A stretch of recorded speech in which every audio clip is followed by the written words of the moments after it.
Joe presents TKO, together with 32 Red.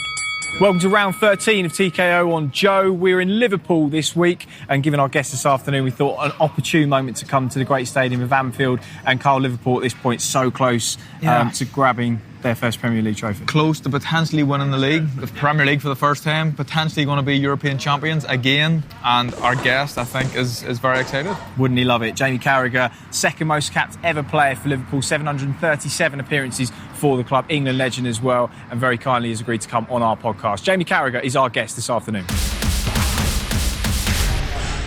2 FA Cups, 3 League Cups, UEFA Cup, Champions League, but the one that evaded you was, of course, the Premier League. How much would it mean to you personally to see them do it this year? I'd love it, really. More just to put it to bed, the talk of never winning the Premier League, really.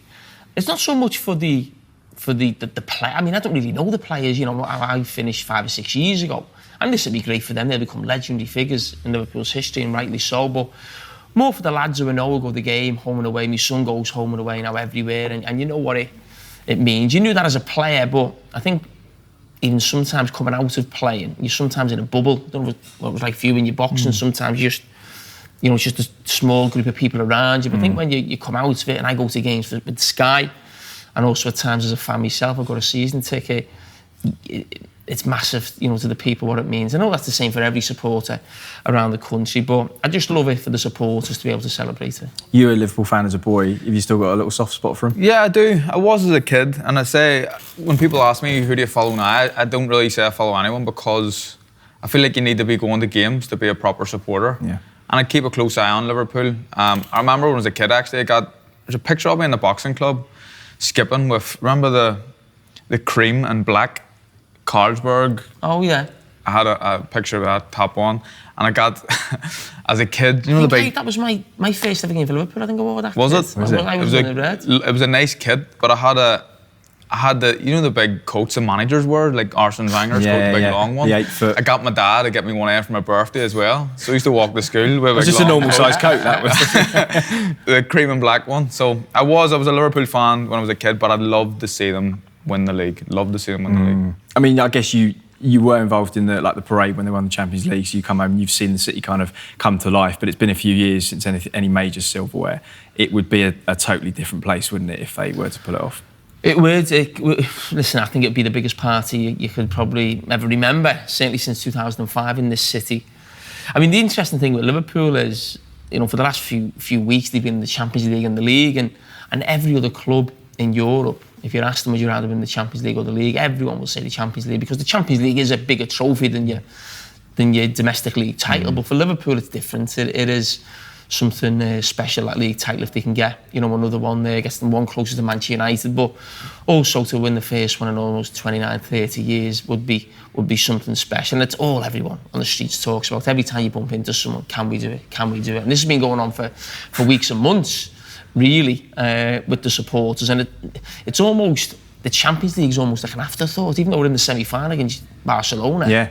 People aren't really even speaking about it, and it's a massive game, Barcelona Champions League semi-final. But everyone's just obsessed with the league. Yeah. Well, we'll come on to your career a little bit later, second half of the show. I know you're also quite a big fight fan. Liverpool's produced some great champions over the years. John Conte's probably the most famous. Tony Bellew's certainly up there these days. Bellew thinks he is. Bellew definitely thinks he is. Conte was kind of the last, I think just a little bit before your time. I think he kind of hung him up in 80. He was the last of the 15-round fighters. So what was it that drew you to the sport as a kid? Well, I think in Liverpool, it feels like there is only 2 sports in the city, football and boxing. So we're in the famous Rotunda Boxing Club now, but I used to go to another one on Marsh Lane, ABC. I had a little go there and it wasn't for me. My brother had a few fights. So that was the thing. I think every kid in Liverpool, you get thrown into football and boxing, and it's one or the other. There's nothing else really. My brother done a bit of both, boxing. My younger brother now does white collar fighting. How old is he then? My brother, he's 5 years younger than me, so he'll be 36 now. Yeah. So we fought because I seen that was your first professional fight. Yeah, that's right. Yeah, so that's where he fights. He's had 4 or 5 white collar fights. He hasn't lost yet. Wow. Actually, so he's a bit of a lump. So he's still doing that, raising a few quid for charity. So Yeah, that's where I suppose the passion comes from, really. It's Liverpool or Everton and boxing. Yeah, because we're just across the water from Belfast. Do you remember your debut? I kind of remember it. It was kind of the first fight on, 4-rounder against, don't remember the guy's name, Hungarian guy, not very good. Whatever, yeah. Yeah, but it was like 5 o'clock start, no one's there apart from my family pretty much. So I remember it, but that's where it was. It was in the Olympia, just down the road. But just talking about like Liverpool and Belfast, I think there's a load of similarities between them. And you were saying there about it was either boxing or football, like just two working class cities, and that's what it is in a lot of these places: boxing or football. Not really big rugby players or rugby cities. Yeah. GAA a little bit in Belfast, but I done both as a kid. I'd have loved to have been a footballer, but I wasn't good enough. What position? I used to play centre midfield when I was a kid. Couldn't see you as centre back. Nah, a bit too small. But like crosses. A wee bit like Dennis Ways, get stuck in and I stuck the boot in, I liked the tackle, but I loved football, but I wasn't good enough. Got chinned in a game, didn't you? I got chinned. I first properly. Yeah, I was a kid. We were so that's why you went to boxing. Well, so the story is, it was meant to be went in for the County Antrim Championships. It was 16 or 15, 16, something like that. And I played a football game. My boxing trainer asked me not to play. I told him I wasn't going to play, but I played it anyway. And a fight broke out between my team, Lochside Boys, and another team called Crumlin Star. And it was kind of a big like Protestant Catholic thing at the time. Protestant team against a Catholic team. And a fight broke out, and someone ran from about that wall, and I turned into a big dig.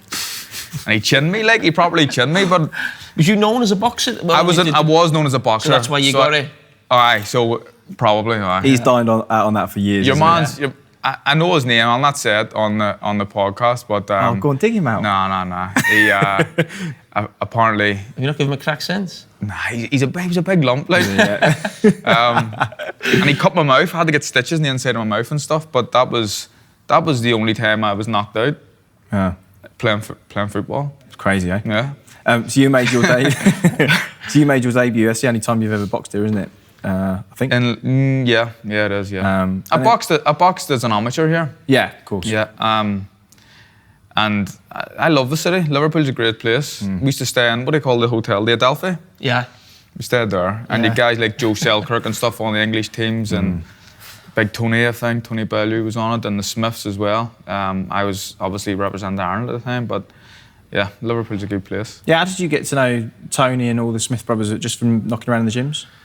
Yeah, I mean, coming here, obviously, probably coming here is Tony. I've always known the Smiths. I mean, they're only from just outside the gym, Kirkdale, that we're in Bootle, which is sort of the next town down. Tony's from the south end of the city, so there's always that big rivalry between the north end and the south end, really. And just through coming in, I knew of him. Obviously, he was having fights then. He's a big Everton fan, isn't he? So his dad was in this morning, training this morning as well. So he's done brilliant, hasn't he, Bellew? Really. When he first came on the scene, I was thinking, who's this mouthy bastard? Yeah.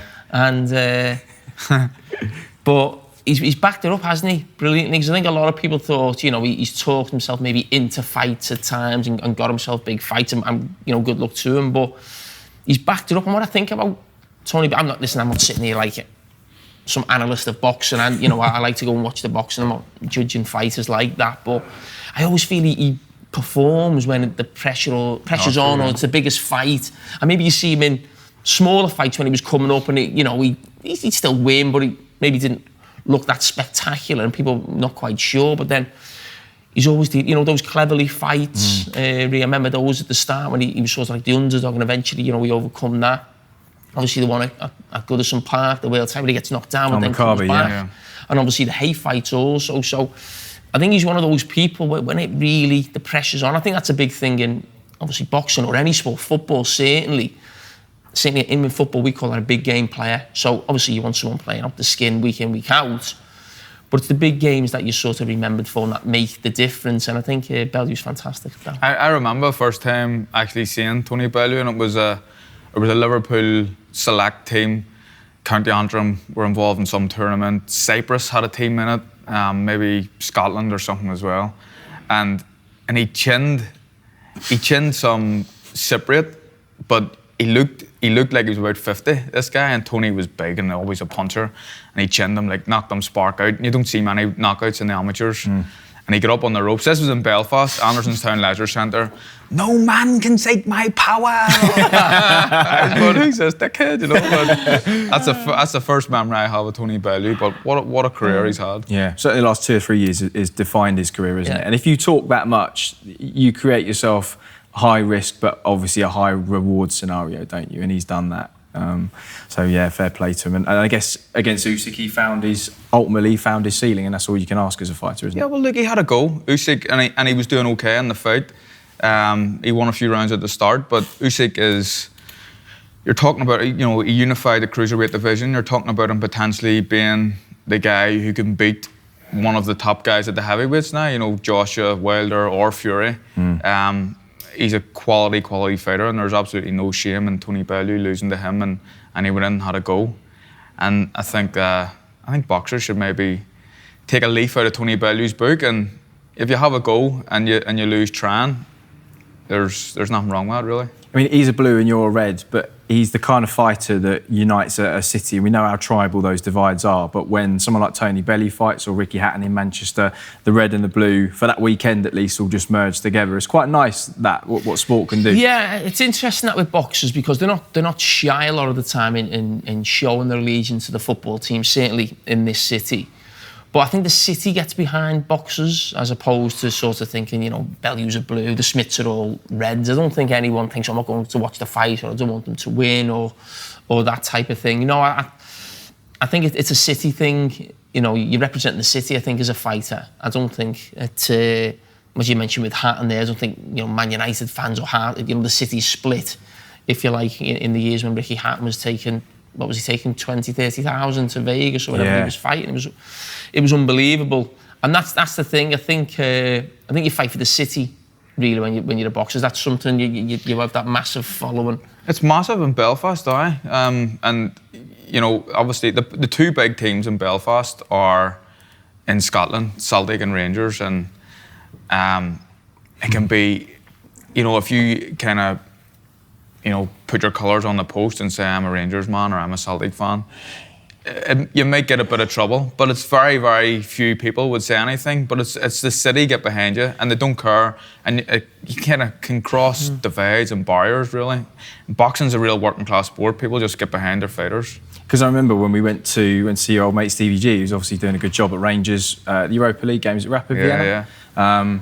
Before we started doing this podcast last year, and you were slightly hesitant to wear the Rangers scarf, even though we'd been invited up there by Rangers. Yeah. And at the time, I was thinking, just because of the stick you might get back home. Yeah. But there was a little bit, but it wasn't too bad, was it? There was a little bit, and it was a good bit actually. Yeah. But that's clowns, isn't it? Really, and you can't really pay too much attention to people like that. Stevie Gerrard said that you would be, of all the players he ever played with, he reckoned the best fighter. Why is that, do you reckon? I think that's a compliment, a good thing or a bad thing, that. I think a hard man in football is a good... In boxing types. Yeah. He said he reckoned you'd be a good boxer of all the people that he knew. Yeah. Well, I was aggressive on the pitch at times. I thought I was a nice lad in the dressing room, but obviously not, the way I was thought of. But no, I mean, I'm not sure if Stevie ever had to go to boxing. I think Stevie would be able to handle himself. He's good side, good range, those long arms. Really, big Rocky Fielding. I think he'd have been. He's from his neck of the woods. But no, it's interesting that people always ask that, you know, who's the tough guy in the dressing room, who's this or who's that, really. But you see some of the size of the players now in the Premier League. Big lads, aren't they? Oh, there's some giants, isn't there? I mean, unbelievable specimens. So the Liverpool dressing room maybe ever held me own, but looking throughout the Premier League, there's some big lads there. I'll probably keep my mouth shut. My dad has a fascination with Graham Souness, and he thinks he would beat any footballer that's ever lived in a fight. Like, you reckon? Yeah. He always talks about him. He's seen him playing the team I support back home, Crusaders.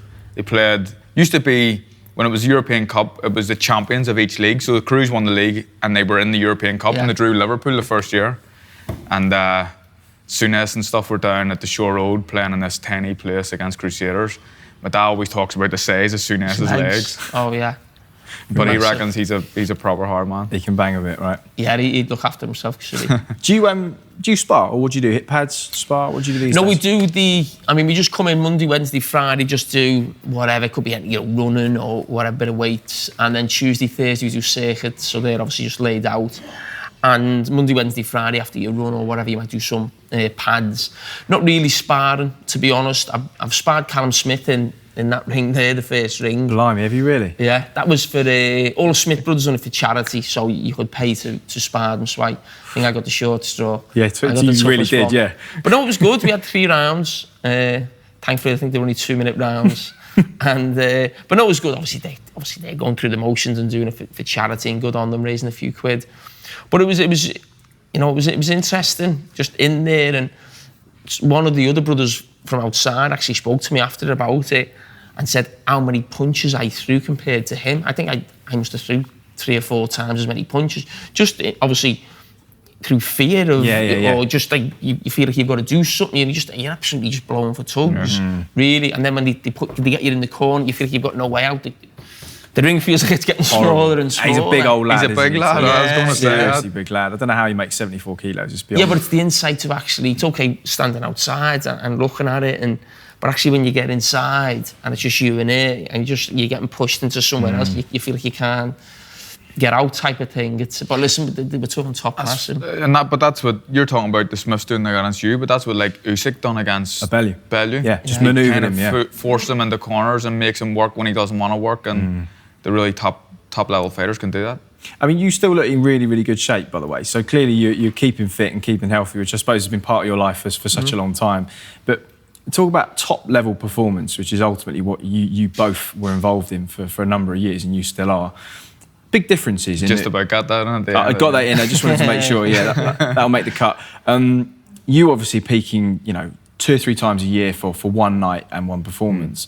You obviously are having to get yourself ready every 7 days and perform at a consistently high level.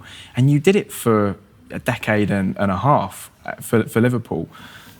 Is that one of the toughest parts of being a top-level sportsman, having to reset? Because this podcast comes around pretty quick every 7 days. A 90-minute football game at the top level, that's got to be quite draining on the body after a number of years, right? Yeah, it is. I mean, through coming here, I can sort of speak about that through doing boxing training, if you like. And it's just a completely different fitness. I think you just get fit for what you need to do. And what you're saying is it's more like the games keep you fit in some ways. It's not so much that it's crazy training that people couldn't do, really, playing football. Okay, pre-season's hard, but, you get used to it and running and different things. You tick over with the games. Really, it's more the mental side of it, I would say, the sort of the come down and then the sort of having to get yourself back up. How often would you say you'd wake up on a Saturday and think, God, I'm really struggling to get out for this? Does that happen quite often? Yeah, sometimes it's just like anyone. You wake up one morning, you get out of bed, don't you? Think, I never had a good sleep there, or I don't quite feel right. And that could happen. What used to get me through that mentally was I was a very good perfectionist. Listen, as every player is, the way they look after themselves now, but I'd go into a game, and no matter how I felt, if I'd done everything right since the last game, I wouldn't worry about how I felt, because I think I couldn't have done any more. So I haven't drank any alcohol, I've had the right food, I've trained, I've slept, this is it, this is what it is. So I never used to worry mentally. And don't get me wrong, sometimes you start a game in the first 10 or 15 minutes, your legs aren't there, or something's not quite right, and I think of some of the bad games I had. Listen, I had hundreds of bad games, but a lot of them were not through not being physically right, through something just catching up with you, a certain game, and you can't come out after the game and say, I didn't feel, but you know yourself inside, and sometimes that's just the nature of it. But the difference is, I can still have a bad game, we can still win.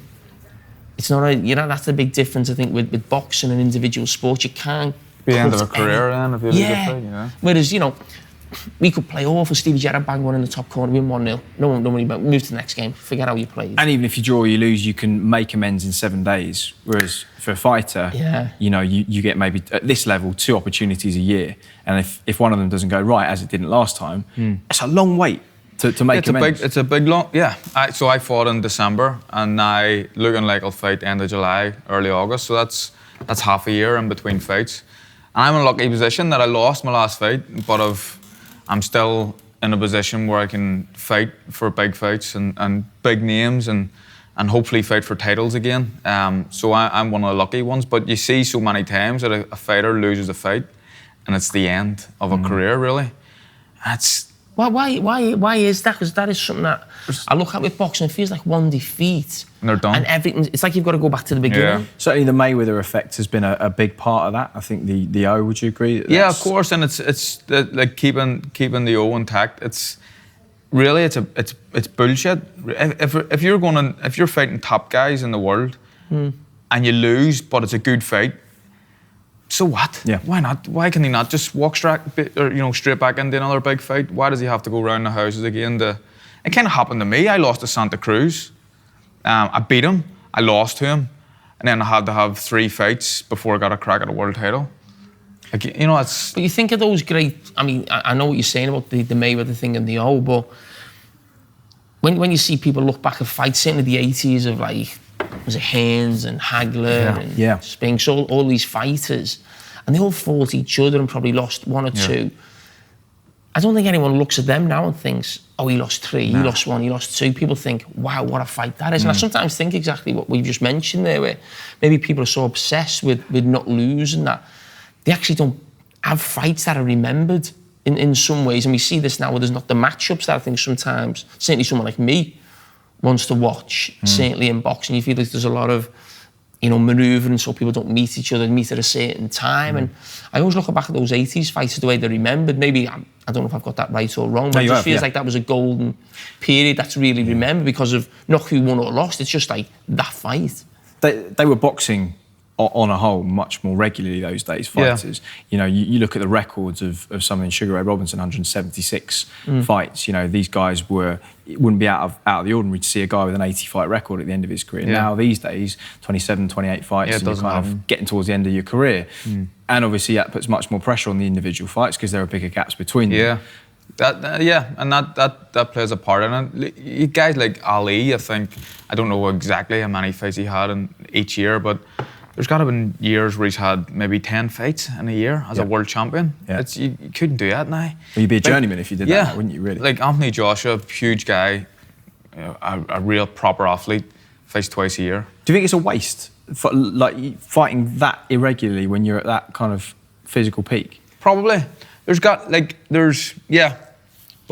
he's probably earning 30 million a fight and going, well, I don't need the fight for twice a year will do me. I guess once a year will do me. Yeah. Once every 10 years will do me, Lovely. Just once will be fine, Once at that money. I guess that's the other thing is that as a footballer, I think you got injured quite early on in your career, sort of just around the early noughties. I think you played a lot of games, 2000, 2001, got injured. But you've got your contract and no matter how long you're on that bench, you're getting paid. Whereas for a fighter, you are relying on that paycheck and you have to get in that ring to get that paycheck. That puts another dimension of pressure because you've got a family and mouths to feed and stuff like that. That's where sponsors and stuff are important, I think, for especially young fighters trying to make it at the start when the dough isn't really good. And, let's get it right here, there's only probably 1%, less than 1% of the boxers that actually make it in worldwide boxing, that can buy a house, can live comfortably after a boxing career.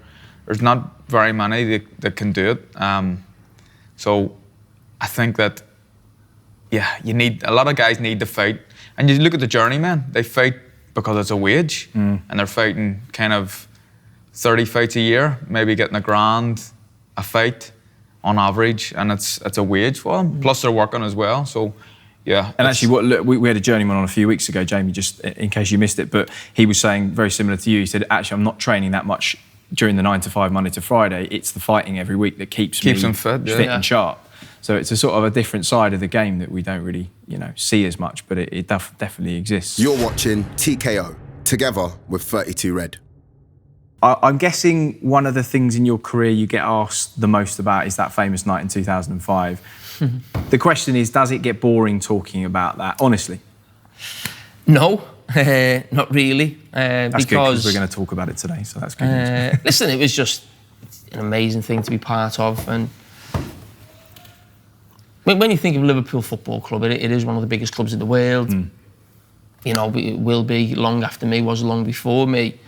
But for me to be lucky enough to be involved in something that people say was the number one in the club's history, you know, that was the greatest night. And you think of the great players, managers, and everyone who's come before, and for us to be part of that, really, and for it something to be remembered for so long. And also, it wasn't just a Liverpool thing, that, in some ways. I think it's a game that everyone remembers, you know, the whole of Europe remembers really watching that, really. So it was a freak. It was, you know, it's, you know, you just say that one word in Liverpool, Istanbul, and everyone knows exactly what you mean. So as I say, I was very privileged and very lucky to be involved in it. Our producer, Si, is a diehard Liverpool fan. He was out there. Is it fair to say that took 2 years off your life, that game?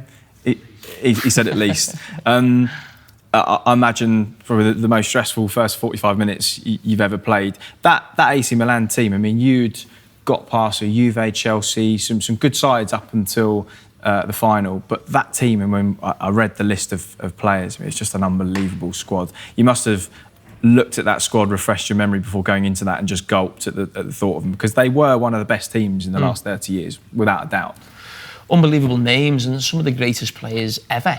Not just of then. You think of Maldini, you know, you'd probably say he's the best left back the game's ever seen. Cafu was the right back, and you might say he's the best right back you've ever seen, you know, Brazilian captain, really. A lot of half the team won the World Cup the year after, in 2006 with Italy. So they won the European Cup, I think, 2 years before at Old Trafford against Juventus. So listen, it was, you know, a huge challenge. I can't say I was going into the game worrying massively about them, and because in some ways we couldn't believe we were there. You know, it was just being on this unbelievable journey of getting there, massive underdogs, and it was more a case of trying to enjoy it. You can never enjoy a game of that magnitude if you lose, but it was more like, I can't believe we're winning a Champions League final. You know, it was just great to be Chelsea, be there, see what happens. I think the pressure was on AC Milan. They were massive favourites, but of course, coming off at half time, you know, that wasn't a case of being in a European Cup final. That was a case I did not want to be in a European Cup final, because we were on the verge of being remembered for something really bad. Yeah. That could have been 5 or 6-0, really, at half time. And you speak to people and they always ask you, did you think you could come back? No, didn't. No, and I think I'd be lying. I think some Liverpool fans are lying sometimes when they say, oh, I thought we'd come back. You know, because sometimes in football, something freaky can happen where you're losing 3-0 at half time, but you know you're better than the other team. Something's happened, an offside goal, a penalty, you know, and you think we can still come back. But we were playing a team who we knew were better than us before the game. So it wasn't a case of, you can still win the game, because, you know football, the favourites don't always win, but you know they're better than you.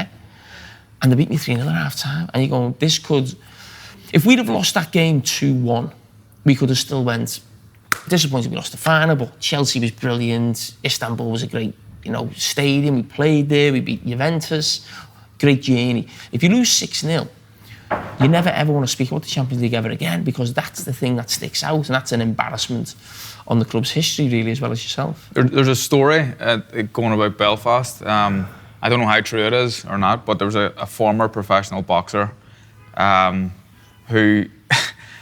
So he had AC Milan in a big accumulator, and he was to win a load of dough, and apparently he bought this packed bar watching the Champions League final around, like everyone got a drink, thinking AC Milan have done it here. But I don't know how true that story is or not. And it's a well-known boxer from back home, but you might have a guess at who it was. But that's it. That's one of the stories I heard about it. But well, you heard plenty of that, you know, round here of sort of, because you imagine how Everton fans were, or Man United fans at that time, and people like that, you know, because the game was going late, going to bed, or the game's won at half time, then getting woken up, and then seeing, obviously, Steven Gerrard lifting the European Cup. But it was just, listen, it was luck, it was fate, it was whatever it was, those mad, crazy 6 minutes. But the mad thing about it is how good we feel about it, how bad AC Milan must feel about it in some ways. And, you know, must be something that's always brought up with them. But besides this, you know, we scored 3 goals in 6 minutes. If you take the 6 minutes out of that game, they gave one of the best performances you'll ever see. Even after it went 3-3, we're hanging on. Dudek made a couple of unbelievable saves. So their actual performance on the night was out of this world. And sometimes in football, that's why it's the game that we love. It just strange things can happen. So talk me through it. So it was, they scored in the first 50 seconds of the game. Yeah. What did that do? I mean, you can only speak, I guess, for yourself, although you see the players around you. You obviously remember that goal going in. What's the first thing that goes through your head? This might sound strange, but in some ways, when you go 1-0 down so early in a game where you're the underdogs, I wouldn't say it takes the pressure off, but it's a bit like, look, I just go and play now. The sort of tension's gone because you're losing, really. There's nothing sort of to hold on to as such, even though it was so early. So I wasn't in that bad a state, really, when, you know, went 1-0. If you actually watch the first half, he didn't perform that badly, really. But I think when 2 and 3 goals in, you're sort of thinking, wow, you know, this is... and they were good goals too. Yeah. And also, it was a case of, I think a lot of people felt with us getting there, how are they there? We finished 5th in the Premier League. They shouldn't be there, really, in some ways. How have they got past Chelsea? How have they got past Juventus? And I think it was more a case of everyone thinking, OK, now they're showing the true colours in some ways, really. And that was that fear for me at half-time. I'm not so much a fear, a reality check, really, as if shouldn't really be here in some ways. Yeah, right. Where did you watch it? At home. What did you think? Just watched it at home. Can't remember too much about the game. And that's when I was supporting Liverpool back then. I just remember a comeback. You know, what a comeback, and people still we're talking about it now. You know what I mean? And it will be talked about for years and years to come. But that was a real, like, I don't know. It's got to be an inspiration to a lot of different people and a lot of different types of people. But to come back from 3-0 down at half-time against, as you said, one of probably the best club team in the world at that time. Yeah. It was amazing. And you've always credited Rafa in saying his demeanour in the dressing room was just unbelievable, given the situation and how clinical he was with the changes he made and the tactical adjustments. Not an easy sort of 15 minutes for him. And you nearly came out for the second half with 12 men on the pitch, didn't you? Yeah, Rafa, you got to remember, Rafa Benitez's English wasn't what it is now. It was his first season at Liverpool. So he comes in at half-time and people always, that's the one thing I always get asked, what was half-time at Istanbul? And I think people expect that we'd all come in here, we'd all argue and all fight. I mean, everyone was speechless because it's the biggest game of your life. It's not a case of no one's giving 100%. It was more a case of, these are too good for us, really. Yeah. Sometimes you have that. You might be in a fight, sometimes even when you're a youngster or a certain fight or something. I'm up against this or whatever. And you come in and it's the biggest game of your life. Everyone just sort of sat there, really, a bit like, you know. And Rafa come in. Rafa's he's not a shouter, really. He's not someone to motivate you with his words, really. It's more about making decisions and making changes, and that's what he did. He changed the system. He made a substitution at half-time. There was a bit of commotion with Steve Finnan. He didn't want to come off. Rafa told someone else he was coming off, Jimmy Traore. Steve Finnan. The physio then came in and said Finnan can't continue, he's injured. So Finnan erupted. It was like one of the players had to come out the shower, someone else had to go in. So you had to make different changes. But the reason we went out with 12 was one of the players thought he was coming on and he wasn't. So he got stripped off, Jibril Cissé. So when Rafa was writing the names on the board, out of the corner of my eyes, obviously just seen someone in a red shirt, you know, Cissé sat there. So he's put his name on.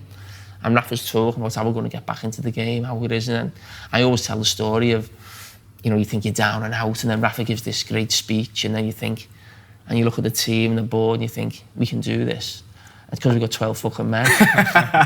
So then he has to tell Jibril Cissé he's not coming on, and saved him for extra time. But it was a crazy 15 minutes, really. And I always think of, that was the last time we were together as a team, sort of not playing. Once the game gets going, you don't get back in that dressing room. So from that to the next time you're back in the dressing room, you're coming in with the cup, having been 3-0 down. It's just bizarre, really, but as I said, one of the great games. It's one of the ones you'd love to have been there, both times, half-time, just like a fly on the wall, and then at the end of the game, yeah, unreal. So you walk out the changing room down the tunnel, and obviously the thing that you can always remember is the Liverpool fans in full voice, "You'll never walk alone," in the stadium, even though you were 3-0 down. At what point could you hear them? Because presumably the noise in the dressing room was quiet. At what point do you hear them, and what did you think when you did hear them? You could hear it a little bit in the dressing room, a little bit. It was almost like an echo. You knew it was sort of in the distance, sort of coming through.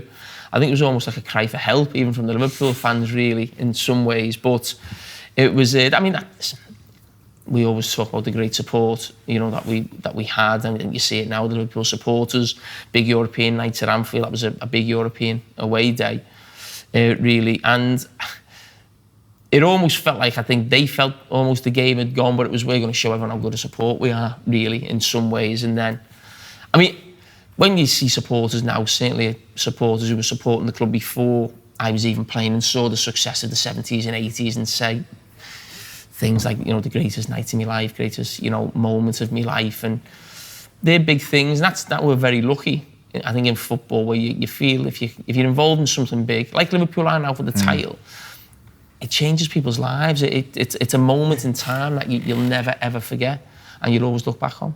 Supporters take great pride in that. Like, see what you were saying about. I don't think a 3-0 down at half time, there can't have been anyone there as a Liverpool fan thinking they're going to come back and win this. But like Northern Ireland, like the international team, we're playing well now at the minute, but we used to go and get tanked by teams constantly. Germany, we always seem to draw Germany in World Cup and European qualifiers, but the fans take something and a lot of pride out of being noisy and being the best fans in the world, and that's probably similar with Liverpool fans too. The one thing that's common in all sport is momentum shifts. One punch can change a fight in your favour, even if you're 7-8 rounds down on the cards. You needed to score early in that second half to give yourself even a glimmer of hope if the door was ajar, and it was probably slammed shut, but somehow 54 minutes in and the goal comes. Are you then thinking this is still out of our reach, or could you visibly feel a lift in the team at that point? No, I always say the first goal was give us hope, I think, really, and almost made the scoreboard look respectable. 3-1, give the supporters something to cheer. I think 3-2 was the massive goal, the belief. 2 minutes later, wasn't it? 2 minutes later, and that's when... And the funny thing about that goal was that if you actually watch it back, no one celebrates with the goal scorer. Smiter. Yeah, because you just see everyone. No one has to speak to it. It's just something, mentally between you. It's get back at the ball, let's start again. But you knew then something, I wouldn't say special, was happening. I knew we'd get back to 3-3. When it went 3-2, it was a case of get this game starting. We're not going to be celebrating this goal with Smiter. He runs off, delighted that he scored, but as you see, no one runs to him. Everyone just runs back to the halfway line, and I think 3-2 is massive belief. And you were part of the move that led to the penalty. From where you saw it, just talk me through. Was it a penalty? Blatant penalty. Could have been sent off. Didn't expect anything else. Didn't expect anything else. No, but sometimes, I don't know if it's what it's like in a fight as well. Sometimes where, you're playing, you're always told to use your brain. I'm sure that's the same in the ring. But sometimes your emotion takes over and your heart takes over. And I don't think that's always a good thing, but... Wasn't a good thing for me in my last fight, that's what I mean. Yeah. But me running out with the ball, that's me being a kid on the street. That's not really what I should be doing. That's not my game. That's not my strength. But you just get caught up in things. And it happens a few times playing for Liverpool because it's your hometown club. You get a bit emotional about it, maybe a bit more than other people. So when you're in games like that, you sort of, as I said, you go back to being the kid on the schoolyard where, you're going to try and win the game yourself, and I'm running out with the ball. Stevie ends up gets on the end of it. We get a penalty from it. Obviously, that's the goal that gets us back to 3-3. But sometimes in sport, I think your heart can take you places, but it's not something that you want to be using too often. Yeah. I don't know if it's similar to you, but you don't want to be getting too carried away in things like that at times, because a lot of the time you come a cropper, but in that one it worked for us. I guess in your sport, the problem with it is it can get you hurt long term and can take years off your career. Well, you have to... I suppose you always heart can take you a long distance, but you have to, in boxing, you have to be thinking as well. And in my last fight against Josh Warrington, where I got hurt in the first round, if I'm using my head, I hold on, or I even take a knee and get a bit of recovery, but I just fight back. And I was hurt, and I went from bad to worse. And the first two rounds in particular, were just like, what am I doing here? Watching it back, I annoy myself watching it because it's real novice-y, stupid stuff, but that's just me. It's like machoism and heart taking over any sort of thought process whatsoever, and it can work a lot of times, but for me that night it didn't work. But as you said, it worked for Liverpool, didn't it? Mm-hmm. So you've gone into extra time, and presumably you're knackered because you've given so much, and you made a couple of game-changing sort of last-ditch challenges in the box, as did 2 or 3 of your players. Dudek as well made a couple of amazing saves in extra time. You're then facing half an hour more of football, which for the fans it goes like that. But for you, when you're already on tired legs, I think you got cramp as well. That's a long time to play against arguably the best team in the world. What was that sort of half an hour plan? Was it just to hang on and try and get to penalties, or did you think let's try and pinch one here and get it over? No, it was to get to penalties. That was the idea. We couldn't cope with that team. We couldn't take that team on blow for blow, certainly at that stage of the game, really. Because as I said, after the 3 goals, we got back to 3-3. It wasn't just the extra time, it was the last half an hour. It was almost like the last hour of the game, really. Felt like we were hanging on. And it was a case, let's just get to penalties and then, let's see where we get to. Listen, you're always hoping something could happen, but I think the idea, the manager wouldn't come on and say, because obviously the manager comes on at the end of the game before extra time, he wouldn't say, right, we're going for penalties. But we're all not stupid, we're all, we're experienced people. And it's a case, okay, do that, make sure, fix this problem, be careful of this player here, these are making changes. And I was like, can we nullify them? Could we do something on the break? Maybe. But the main thing for us, and I think the thing for AC Milan was they'd been thinking the opposite. Yeah. Because obviously, they're in such a situation where if they lose this final, having been 3-0 up, it's going to be remembered, as we know, for such a long time. And for us, if we get to penalties, it's almost like we've won anyway. In some ways, having been 3-0 down. But for them, there was big pressure on them in that extra time. And as I said, we were hanging on. And listen, there was a lot of luck involved there. I mean, the chance Shevchenko misses. He has 2, bites of the cherry with the save from the keeper. And then he comes in for a volley with an open goal virtually, and the keeper gets his hand to it. It's just, sometimes your name's on the cup, and that's what it was. Yeah. And of course, at that point, the penalty takers are chosen, but Rafa didn't choose the kind of usual taker. I don't think Alonso was picked, was he? He was your regular taker. Did you offer to take a penalty? Did you? Yeah. I mean, the manager always just goes round, he's just checking if what state everyone's in. Do you want to take one? And I said yes, and he just walked straight past me. So I didn't think I'd be on one. But I mean, the clever thing with Rafa, if you look at it, is people always say you've got to practice penalties and all this type of stuff. And I agree with that. There's no harm in practicing, but 3 out of our 4 penalty takers were substitutes. Was that because they were fresher? Yes, because I think he felt with 120 minutes, people going down with cramp, whether they'd be actually physically strong enough to to get the exact contact that you'd want in a penalty. So, and the one who missed was the one who played 120 minutes. That was John Arisa. So Didier Mann had come on, so he scored. Cisse the same, and Vladimir Smicer. So that's also thinking on your feet and not being too prepared before the game. Right, if it goes to penalties, we'll do X, Y, Z, because lots of things happen in the game. So that was very clever thinking from the manager. It must be weird for you at that point, because once you know you're not taking a penalty, you become a spectator. So your influence physically, as far as the game is concerned, is now over, yet the game is still on. So presumably you're standing on the halfway line with all the players. Just what's the emotion that you're feeling at that point? How you're exhausted, but you're nervous. Just talk me through what it's like to be in that position from a first-person perspective. Well, if you watch me, because sometimes the camera pans on us, the ones waiting on the halfway line, and we made a great start in the penalty shootout. They missed the first 2, we scored our first 2. So in some ways you're thinking, we're nearly there. And then I always remember Smicer scored and he started celebrating, and I'm thinking, oh no. You just think something could come back to haunt you. And you're thinking, no. So actually, I come out of the group and I'm screaming, I'm to just get back. Because he's like waving to the crowd.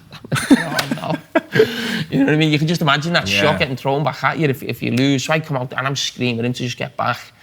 So that's the only time I got involved. And my part in the shootout is just when Shevchenko ran up and then he misses the penalty, and I'm notoriously known as not being the quickest of footballers, but I actually break out the group when it's 1 and I get to the keeper first. So I don't know if it shows the cramp wasn't as bad as first thought. Mine wasn't as slow as people say. So that was, that's, you talk about Istanbul, the game, the goals, all the different things, but if there's one moment you could pick in your career, it's when you realise the keeper saved the Shevchenko penalty, and that's the best picture actually, because there's a lot of pictures of a game like that and the cup and with supporters and players and that, but there's a picture of us all on the halfway line, and it is like the start of the 100 metres in that you can see everyone's face that this is just as Dudek saved. It's the realisation of everyone's face, and everyone's just ready to take off, and that's my favourite one, because that's the one moment in my career I'd love to go back to. There's got to be so much pressure on AC Milan penalty takers. Like, you're just talking about Shevchenko or missing the penalty. Like, being 3-0 in front, it just feels like you're probably thinking, this is our game. We've come back here. It's 3-3. We have to win this. AC Milan, their heads must be down. And there must be so much pressure on them boys, like, to hitting penalties. And obviously there was, because you won. But it must have been so hard. Shevchenko, what a player. I can remember sitting at my mate's house. I was a gooner, all of them Liverpool fans. And when Shevchenko put that ball down, I thought, I cannot imagine a situation where any sportsman would be under more pressure than this. And that ball hits Dudek, and you just explode into life. What is that moment like, and those moments afterwards? Is it just a total blur as far as you're concerned? No, I always, thinking back to it now, because what everyone does is on a penalty shootout, everyone runs to the keeper, and there's a big pile on us, and you don't want to be the bottom of that too. But I just had that, I was just that happy, and it felt like I had that much energy, when you wanted to scream, shout, sing, run, anything, you just had this, that had to come out your body, and I actually run to the keeper, high five, and then just keep running. And I jumped right over the hoardings. And the camera stays on, I think, all the lads jumping on Dudek, but I ended up just running down this running track. End up finding me family and friends there in where the supporters were, which was just a freak of nature. I didn't have a clue where they were in the stadium. Really, so it was just a moment where you've just got that much energy. I couldn't have sort of just stopped with someone or whatever it be, just madness. There was some rumour floating around that you passed out in the crowd. Is that absolute nonsense? No, I never passed out, but I sort of, not passed out, but you shattered, aren't you? There's a picture of me sort of, and all my family and friends are on top of me, and I've just sort of got my head in. More getting a breather, really, from the run I've just done, But it was just brilliant to share that moment as well, with your family and friends. And that's why I go back to sort of, if Liverpool could win the league, it's more for the people really of the city as opposed to the players. That's what a sport is for. It's for those moments, isn't it? You work your whole career from your debut and all the hours you put in between to those pinnacle moments that are like a snapshot that you can. It doesn't matter how many times you tell those stories, they never lose that kind of passion, that intensity. And you've had a few of those as well. What is it like when you have that moment, you're in that moment and you think to yourself, I'm going to remember this for the rest of my life now? I don't think you're thinking that way in the moment. I'm going to remember this for the rest of my life. Because if you did, you would probably take a moment to try and soak it all in. But you're just, all over the place. And you don't, well, I don't personally remember a lot of, the big wins I've had or fighting at Windsor Park but I would like to, in hindsight, I would like to tell myself, just take a moment, remember this, try and soak it all in. You never do. You're in the moment and you're enjoying it and loving life, really. I guess you realise that once the career's done, it's done. So those are the moments that you've got to hang on to. Carl, what you have to remember as well is you're creating memories for other people too. Like the people who are in Istanbul will remember that for the rest of their lives. The fans I'm talking about, and the same with me, New York and Vegas and these trips abroad and Windsor Park. You're creating memories for people, and these are things that people will talk about in 20, 30, 40 years' time. Obviously, you're looking at the last 1-2 years of your career, and then you were contemplating retirement 3 or 4 months ago. Is retirement a strange thing when you eventually do it? What's it like when you make that decision and you walk away? I knew a couple of years before when I was going to retire, really. So, and to be honest, I speak to a lot of players, and people really miss. I think Stevie, I speak to Steve. I think he really misses playing. I don't. I miss when I see Liverpool playing in a big game. I think, I'd love to be, involved in that, a semi-final against Barcelona or a huge league game. It's because maybe because I had Sky to go into, and I'm someone who I don't keep looking back at my career thinking, I wish I was still playing. I think, well, I loved it. I've done that. I moved on, and I'm doing what I do now. I love what I'm doing now, and maybe I'm lucky. I've got something to focus on with Sky and the games, really. Because I can imagine for some players that, they're waiting for the phone to ring, there's not much happening, they keep maybe hanging in there trying to, hopefully, a club will come out of nowhere to force them not to retire. But no, I'm fine really, and I think I'm quite lucky because I think, you speak to the PFA now, I think a lot of players end up getting divorced, gambling, losing the money, all these different things. I think a lot of it is the mental problem of coming to terms with the football career ending. Did you ever think of going to the States or anywhere at the end? No, I mean, I don't think they wanted me, to be honest. I think it's more a case of they want one superstar, an attacking player or a goal. So Robbie Keane's been over there, hasn't he? And Stevie Gerrard's been there, Zlatan's there, Rooney. So I don't think they want cloggers at the back at 35, 36, paying them a few quid to go to the States, really. But I think it possibly is a great way to end your career. But I knew very early I only wanted to play for Liverpool. Yeah, good man. And I think it's always nice, not just for me. I think when I look at football as a whole, even in European football, I do think it's special when someone just plays for one club. Yeah. Really. Yeah. And that's why I think when you think of, say, someone like Messi now, I'd hate to see him move from Barcelona because I just love him to play for Barcelona, that one club. You think of Maldini and Baresi, those AC Milan. Now, of course, I'm not putting myself on them levels at all, so don't make out that I am. But I've always looked at that as being special. So I've always thought, if I could do that, now don't get me wrong, if I was 30 and I was sub for Liverpool every week, I'd have said, no, I want to go and play. I get that. So, but that drove me on to make sure I played every week because I didn't want to leave. Loyalty for clubs, it's not rife these days, no, really. It's not. It's a good sign when the player sticks with the club. An extra 10 grand a week could force someone away for 20 grand a week, whatever it is. So to stick, it's admirable, like that you stuck with Liverpool your whole career. It is. We're going to do our 32-second challenge with 32 Red now. So I'm going to read you a list of words and I just want you to say the first thing that comes into your head when I list you a word. Are you ready? Go on. Liverpool the city. Passion. Bootle. Rough. Liverpool the team. Amazing. Everton. Awful. Anfield. Cathedral. Tony Bellew. Loudmouth. Istanbul. Best night of my life. Number 23. Legend. Gary Neville. Twat. Best player you played with. Gerrard. Best player you played against. Henry. Footballer you wouldn't like to box. Pepe Reina. Best Liverpool player of all time. Dalglish. Rafa Benitez. Tactic. Good man. Jamie Carragher, absolute pleasure to have you on. Was that 23 of them? That was, 32 seconds. 32 seconds, sorry. Yeah. We might have even run over, I don't know, but that was great. Have you enjoyed yourself? Yeah, loved it. Been good to have you on, mate. Thank you very, very much. Okay. All the best, Cheers, man. Thank you. Thank you. Well, you have been listening to and watching round 13 of TKO here on Joe, together with 32 Red. Our thanks to Jamie Carragher. Make sure you check out our other episodes with Anthony Croller, David Hay, Chris Eubank. And next week, we'll be catching up with this man. Join me, Kerry Kayes, Chris Lloyd, Cal Frampton, round 14 of TKO. Don't miss it. You've been watching TKO on Joe, together with 32 Red.